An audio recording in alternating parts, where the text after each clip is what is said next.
आप सब भी जानते हो कि जितना लोग बोल देते हैं ना कि ये इंपॉर्टेंट क्वेश्चंस है, ऑब्जेक्टिव में 30 लगा लो आ जाएगा, भाई ये सारा जो है ना ये बेवकूफ़ी वाले लेवल है।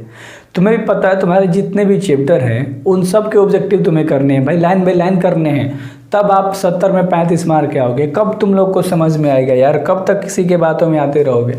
अब बच्चे नहीं रहे तुम सब, तुम लोगों को दिमाग का इस्तेमाल करना है। उप संयोजन यौगिक के बारे में पढ़ेंगे, ठीक है, जो कि 9 चैप्टर है।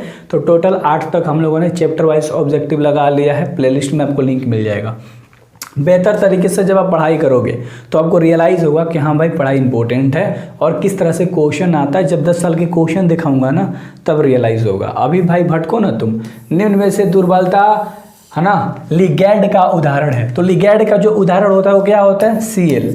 याद रख लेना, बस इतना याद रख लेना मेरे भाई, ठीक है। तो कौन सा ऑप्शन तुम्हें दिख रहा है? पहला नंबर का, ठीक है। अच्छे से याद रख लेना बेहतर तरीके से। तो जब आप एक एक क्वेश्चन को करोगे तब चीज़ें आपकी मेरे भाई कंप्लीट होंगी, वरना ऐसे नहीं कंप्लीट होगी, ठीक है। अगला सवाल है K3CrOX3 में Cr जो है उसका उप संयोजक संख्या क्या होता है? तो Cr का मेरे भाई 6 होता है। क्या होता है? 6 होता है। जो Cr है ना उप संयोजक संख्या पूछ रहा है तो कितना होगा? 6 होगा। और एक और चीज़, ये सब क्वेश्चन बदल के नहीं देता, पहले देख लो। ये सारे प्रीवियस ईयर क्वेश्चन हमने देख रखा है, ठीक है। तो कोई भी क्वेश्चन में चेंजेस नहीं होता है मेरे भाई। और अगले सवाल के ऊपर हम बात करेंगे, अच्छे से करना। काफ़ी हार्ड गर्मी है फिर भी आप सभी के लिए कंटेंट शूट कर रहा हूँ। मैं मेहनत कर दूंगा तुम सभी के लिए, सारे कंटेंट दे दूंगा, बट आपको तैयारी करनी होगी बेहतर तरीके से। ज़्यादा कुछ नहीं करना, जितना करा रहा हूँ सिर्फ उतना करके देखो। रिंग यौगिक यानी FeH2O5NOSO4 में जो आयरन की ऑक्सीकरण होती है ना उसकी व्यवस्था बताती है मेरे भाई। तो उसकी जो व्यवस्था होती है वो व्यवस्था कैसी होती है, यानी कितनी होती है? सिंपल बताओ, क्या 1 होता है या 2 होता है? 2 ही ऑप्शन दे रहा हूँ, चलो बताओ मेरे भाई। 2 होता है। कितना होता है? 2 होता है। ये चीज़ याद रखना, FeH2O5NOSO4 में आयरन की ऑक्सीकरण की व्यवस्था पूछ रहा है ना, तो याद रखना। अगले सवाल के हम बात करेंगे जो कि 4 नंबर का सवाल है। ये सवाल आपको अच्छे से याद हो गया होगा, क्लियर करता हूँ। अरे यार मक्खी बैठ जाती है ना तो बोर्ड काम नहीं करता, ठीक है, क्योंकि बैठ जाएगी तो भाई टच कैसे करोगे। चलो अगला सवाल है जो कि 4 नंबर का है। समन्वयी संख्या 6 रहने वाले संकुल का उदाहरण क्या होगा मेरे भाई? क्या रहने वाला? 6, ये भी याद रखना। तो ये नंबर आपके दिमाग में फिट बैठने चाहिए। तो जब वो रहता है 6 किसका होता है? समन्वयी संख्या बताओ। CONH3 का, ठीक है। तो वही क्वेश्चन है जैसे 3rd नंबर का तीसरा क्वेश्चन था, सेम वही क्वेश्चन है। तो उसको उल्टा करके पूछ दिया तुम्हें, समझ में आ रही है मेरे भाई? तो वही सारी चीज़ें आपको दिमाग में रखनी है। तो केमिस्ट्री को बेहतर तरीके से करना ही होगा, क्योंकि बहुत सारे बच्चों की क्रॉस लग जाते हैं। क्या लग जाते हैं? बैक आ जाते हैं। तो उस बैक से आपको बचना है, ठीक है। निम्न में से किसमें पष्ट अबंध यानी ब्लैक बॉन्डिंग पाया जाता है? किसमें मेरे भाई? चलो तो किसमें पाया जाता है? ब्लैक बॉन्डिंग की बात कर रहा है। C2H52 है ना Fe। किधर दिख रहा है तुम्हें? बताओ कौन सा ऑप्शन दिख रहा है मेरे भाई? D नंबर का ऑप्शन दिख रहा है, C2H52Fe। क्लियर है? तो जब आप कॉन्फिडेंट लेवल से सारी चीज़ें करोगे, जब आप बेहतर तरीके से सारी चीज़ें करोगे तो आपको रियलाइज़ होगा कि हाँ भैया बहुत बढ़िया बोल रहे थे, ये सारी चीज़ें हमें करनी पड़ेगी। निम्नलिखित में से कौन सा अकार्बनिक यौगिक नहीं है ना? कर्बधात्विक मेरे भाई याद रखना, कर्बधात्विक है ना, कर्बधात्विक यौगिक। तो ये चीज़ें आपको पता होनी चाहिए। तो इस क्वेश्चन को थोड़ा सा बेहतर तरीके से करते हैं। अगला क्वेश्चन है तुम्हारा 6 नंबर का कि निम्नलिखित में से कौन सा कर्बधात्विक यौगिक नहीं है? यहाँ पर नहीं की बात कर दिया। किसकी बात कर दिया? नहीं की बात कर दिया। CH3 ये तो होता है, CH3MP ये भी होता है, CH3PO भी होता है, C2H5ONA नहीं होता। क्लियर है? तो ये कर्बधात्विक यौगिक नहीं होता है। कौन सा? C2H5ONA। क्लियर है? चलो अगले सवाल के ऊपर हम बात करेंगे जो कि 7 नंबर का सवाल है। उदासीन लिगैंड का उदाहरण। उदासीन लिगैंड का उदाहरण, नाइट्रो समूह भी उसको बोलते हो ना, तो उदाहरण मतलब एक है नाइट्रो समूह हो जाएगा। इसका उदाहरण क्या हो जाएगा? उदासीन लिगैंड का नाइट्रो समूह, ठीक है। यार हार्ड गर्मी है यार।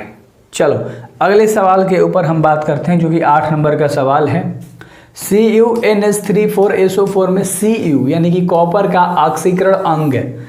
तो कॉपर का जो मेरे भाई ऑक्सीकरण अंग होता है वो पॉजिटिव का कितना होता है? 2 होता है। कितना होता है, पॉजिटिव का 2 होता है, यानी बी नंबर का ऑप्शन तुम्हारा बिल्कुल भी सही है। अब पॉजिटिव का बी हमने क्यों रखा, क्योंकि CuNH3FSO4 में पूछ रहा है मेरे भाई, ठीक है, तो चीज़ें भी आपको दिमाग में रखनी होगी। चलो अगले सवाल के ऊपर हम बात करेंगे जो कि 9 नंबर का सवाल है। NiCO4 में निकिल का ऑक्सीकरण अंग होता है, निकिल का, किसका मेरे भाई, निकल का, ठीक है। तो निकल का जो ऑक्सीकरण अंग होता है वो क्या होता है तुम्हारा, शून्य होता है। बताओ क्या होता है, शून्य होता है, तुम्हें पता होगा, हाँ बिल्कुल भी सही है तुम्हारा, क्या होगा मेरे भाई, शून्य होगा, है ना, क्या होगा, शून्य होगा। और अगले सवाल के ऊपर हम बात करेंगे, 10 नंबर का सवाल है कि निम्न में से किस में निकिल का ऑक्सीकरण अंग शून्य होता है। लो वही क्वेश्चन, तो बताओ 9 नंबर का ही क्वेश्चन है, किस में हमने बताया, NiCO4 में। चलो क्लियर है ना, अच्छे से याद हुआ, भूलोगे नहीं ना, चलो बहुत बढ़िया। और अगला सवाल है तुम्हारा, देख लो, K3FeCN6 एक है, तो ये जो मेरे भाई है क्या है, एक उप संयोजक यौगिक है। क्या है ये, उप संयोजक यौगिक है ना, याद रख लेना, उप संयोजक यौगिक है। और ये चैप्टर थोड़ा सा मुश्किल लगता है बच्चों को पढ़ने में, क्योंकि बहुत सारे इसमें रिएक्शंस हैं, फॉर्मूलेज हैं, तो बच्चे पढ़ते ही नहीं है, सफ़ा छोड़ देते हैं इस चैप्टर को, बट ऐसा नहीं करना है। K4FeCN6 एक उदाहरण है, ये जो K4FeCN6 जो है ये किसका उदाहरण है मेरे भाई, चलो फटाक से बताओ, ए और बी में ऑप्शन में से कौन सा सही होगा, बताओ फटाक से, ए बी में कौन सा सही होगा। चलो आयनिक संकुलन का, है ना, आयनिक संकुलक का, चलो इतना याद रख लेना अच्छे तरीके से, है ना। अगले सवाल के ऊपर बात करेंगे जो कि 13 नंबर का सवाल है, संकुल क्या होते हैं मेरे भाई, बताओ संकुल क्या होते हैं। चलो 2 को ऑप्शन देता हूँ, इसमें से दोनों में से बताओ, बी या सी, है ना। संकुल कितने तरह के होते हैं, 2 प्रकार के या 3 प्रकार के, बताओ फटाक से बताओ, हार्ड गर्मी है। तो संकुल जो होते हैं वो 3 प्रकार के होते हैं। संकुल कितने प्रकार के होते हैं, 3 प्रकार के होते हैं, अच्छे से याद रखना। और अगले सवाल के ऊपर हम बात करेंगे, 14 नंबर का सवाल है जो कि इंपॉर्टेंट है, कर लेना। K4Fe3CN6 में Fe का ऑक्सीकरण संख्या कितना होता है मेरे भाई, तो इसका पॉजिटिव होता है ना, है ना, Fe की ऑक्सीकरण संख्या जो होती है किसमें, K4FeCN6 में, ठीक है। चलो क्लियर है। अगला सवाल है तुम्हारा 15 नंबर का, लिगेंड जो सक्षम है वो कम से कम होता है। चलो इसका आंसर मेरे भाई बता दोगे, वो कम से कम होता है, 1 जोड़ी इलेक्ट्रॉन प्रदान कर सकता है, इहो सही है, 1 इलेक्ट्रॉन प्रदान कर सकता है, हाँ 1 इलेक्ट्रॉन प्रदान करता है, 1 जोड़ी इलेक्ट्रॉन भी प्रदान करता है। लिगेंड सक्षम होता है भाई एक इलेक्ट्रॉन को देने में भी, और 1 इलेक्ट्रॉन प्रदान करने में भी, एक जोड़ा वाला इलेक्ट्रॉन प्रदान करने में भी, 3 इलेक्ट्रॉन प्रदान भी कर सकता है। तो इनमें से सभी हो जाएगा तुम्हारा, ठीक है, 1 भी कर सकता है, जोड़ा भी कर सकता है, 3 भी कर सकता है। तो लिगेंड सक्षम जो होता है कम से कम 3 तक करता है। तो इस ऑप्शन के अकॉर्डिंग तो भाई तुम्हारा इनमें से सभी सही है, ठीक है। अगले सवाल के ऊपर हम बात करेंगे जो कि 16 नंबर का सवाल है, निम्न में से हाराथोथा, लो ये सवाल शायद आप 10th में भी किए होगा शायद, FeSO4 × 7H2O हाराथोथा का फॉर्मूला भी है। चलो तो क्लियर हो गया ना, FeSO4 × 7H2O याद रहेगा, FeSO4 × 7H2O, क्लियर है। अगला सवाल है मेरे भाई, देख लो अगले सवाल 17 नंबर के सवाल हैं और इसका आंसर फटाक से आप बताओगे। 17 नंबर से प्यार कर लो, निम्न आयनों में से कौन प्रतिचुंबकीय है, अरे प्रतिचुंबकीय Zn2 पॉजिटिव, ऑप्शन के अकॉर्डिंग, ठीक है। तो कौन सा ऑप्शन तुम्हें दिख रहा है, डी नंबर का ऑप्शन देख लो, क्लियर है। अगले सवाल के ऊपर हम बात करेंगे जो कि 18 नंबर का सवाल है कि निम्न में से किसकी आकृति चतुष्फलकीय होती है ना, चतुष्फलक बोलो या चतुष्फलकीय बोलो, बता मेरे भाई फटाक से, इनमें से किस में, NiCN4 2 - सब माइनस में, इसमें ये होगा NiCl4, है ना, डी नंबर का ऑप्शन याद रख लेना, ये क्या है, चतुष्फलकीय है ना। चलो क्लियर है क्या, NiCl4 2 निगेटिव का, है ना।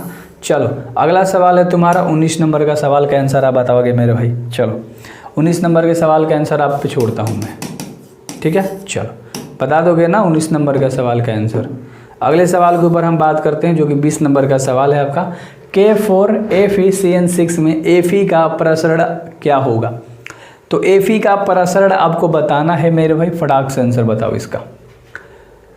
Fe का प्रसंकरण मुझे लगता है D2sp3 होगा, है ना। तुम निकालना सीखे हो क्या मेरे भाई, इलेक्ट्रॉनिक विन्यास निकालना सीखे हो, SPDF ब्लॉक पे निकालने आता है तुमको, चलो सिखा दूंगा।